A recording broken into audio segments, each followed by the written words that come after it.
A man I spoke with today called it mind-blowing that religious leaders could put the image of the church, and in this case the Franciscan friars, above these kids who were sexually abused. First one happened here at Lincoln Lee Manor, where the suspect got away with cash.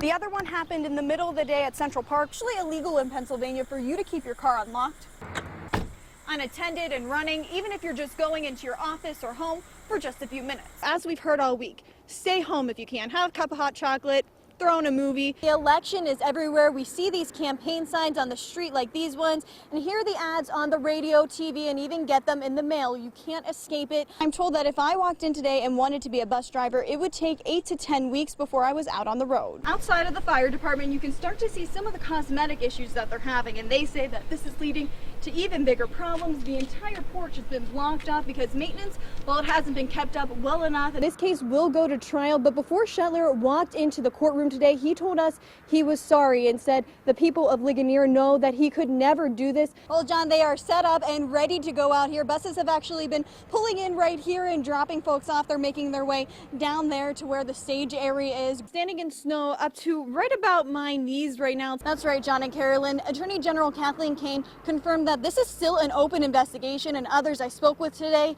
say that they believe more allegations could be brought forward. We spent decades hiding it. That is over. Attorney General Kathleen Kane sent out a strong message Tuesday urging folks to contact their state representatives and encourage them to take action against the sexual abuse of children. Our church has been asking for mercy, but when you look into the face of these victims, they've wanted justice. They've wanted these men to be held accountable. And sadly, we can't hold many of them accountable. The statute of limitations has not run out, though, against Shanelli, Diaversa, and Crisatelli. According to Kane, all three Franciscan friars helped to cover up sexual abuse allegations against Brother Baker at Bishop McCourt High School. This is not about a religious order. This is not about Catholicism. This is about the law. And this is about people standing up for other people. Advocates like George Foster say 2 words should resonate in every Catholic's heart: never again. He's calling on the people of the Catholic faith to demand accountability from religious leaders. They should come forward to the Attorney General at this stage, and that's until we can make sure that the church is a place, once again, that people can feel they can come to and trust in the leaders. Foster adds these men are supposed to be examples. They are people you trust and grow up with. He says this is a tough time for the Catholic community, but we can now see the depth of the problem. You can only clean it up when you know how bad it is. And Kane wanted to emphasize that you can still call the Attorney General's hotline. Within the past 2 weeks, they have received 215 calls. Now, we'll have that number for you in just a moment. But coming up at 6, you'll hear from a priest who says he was trying to help victims of sexual abuse when he was asked to leave. For now, reporting live from Johnstown, Kelsie Metzgar, WTAJ News. When it comes to a life-threatening situation, every minute, every second counts. But those wait times are getting longer. One main reason is money. We are not funded by anything, other than the insurance returns we get. So we rely on what we call third-party billing. We bill the patient's insurance, and that's what keeps the ambulance service running. Before ambulance services all over our region even step out the door, they lose money. Under some of the state programs, the reimbursement we get is only at a maximum $220. Each trip is approximately $600. The insurance company doesn't pay 100%, then we have to bill the patient, and sometimes the patients don't pay and sometimes they do. Sometimes the insurance companies don't pay either. For most calls, the Southern Cove EMS service says they get reimbursed 80%.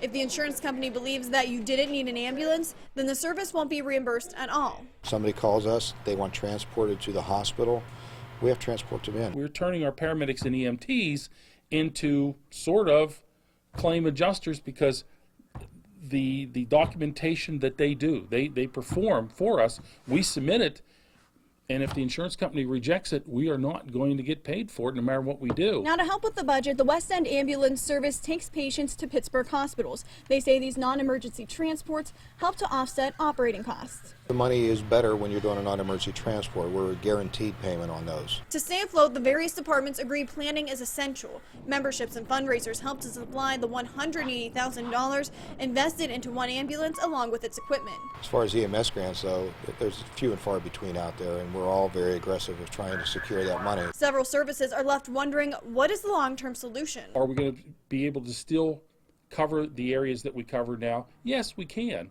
but if we don't take a look at this down the road, we're going to be looking at upwards of $250,000 deficit, and we're not going to be here then. It's tough for various companies in our region. Some have already merged. They fear if the proper funds are not received, more services will become regional, which means a longer wait time during a life-threatening situation. It was at least 30 minutes to 45 minutes till we had an ambulance out here, and if there was somebody in cardiac arrest or somebody out here bleeding, that was a long time to wait. And so there was a small handful of us decided we better get together and try to get an ambulance in this area. For WTAJ News, I'm Kelsie Metzgar. It's a double play for these kids. Not only do they get to have fun playing with their teammates, but they're also helping to solve the community's problems. What we did was normally we put food and supplies in these backpacks and send them to the ones that need food and like pencils, crayons. Little League's Big Heart started with the Lady Dirtbags 4 years ago. I thought it was easy for the girls to come,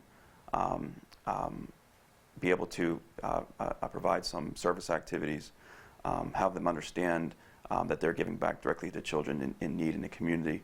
They volunteer with the Johnstown Backpack Project, which helps to feed kids on the weekends during the school year. It shows them that, students around them might need this food, they might not, and that they're being able to help. 6 different leagues now partner with area nonprofits. This year, the East Taylor Jackson League adopted the idea and helped the Central Cambria Backpack Program. We put snacks and cereal and stuff they could eat and drink. The kids say it's a way for them to give back to the community because at the end of the day, it's not always the score that matters. It's nice to be able to do something with them that's not softball. It feels kind of good to help them out for the poor and the ones that need anything. But helping to strike out community issues. We want to expand this to hockey leagues, soccer leagues, football leagues, all these other things. So it's not just a baseball, softball kind of thing. We want to take it broader to other sports as well. In Cambria County, Kelsie Metzgar, WTAJ News. There are mixed emotions as the retired workers head home after their meeting with union leaders, but one thing they say is that this fight is not over. Long from being over. We have another year before they'll change anything. We're hoping to change a lot of things, which we made a little bit of accomplishment today. For weeks, retirees from Freight Car America told WTAJ their voices were not being heard. They say the health care plan being offered is too expensive. So Thursday, dozens boarded a bus to confront union leaders in Pittsburgh. This is not good for anyone. There's going to be probably 95% of the people are going to opt out of this coverage. The trip was not scheduled, but union leaders did agree to hear the concerns. The USW reached a $31 million settlement with Freight Car America to cover health care costs. The union put together a package, but these workers don't understand why that money can't be used to reimburse the health care plan they currently have. Some workers left the meeting frustrated, but others felt there was progress made.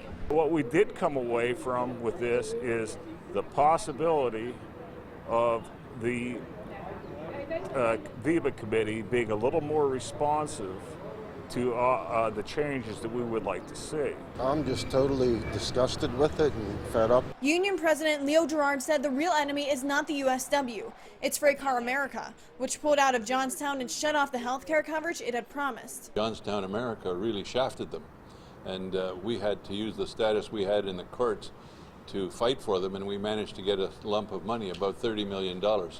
And our objective is to then try and get a health care plan that can provide decent health care for as many people for as long as possible. Now, the representative for the steelworkers encourages them not to sign up for these benefits if they do not suit them. He says they will continue negotiations with the union. In Pittsburgh, Kelsie Metzgar, WTAJ News.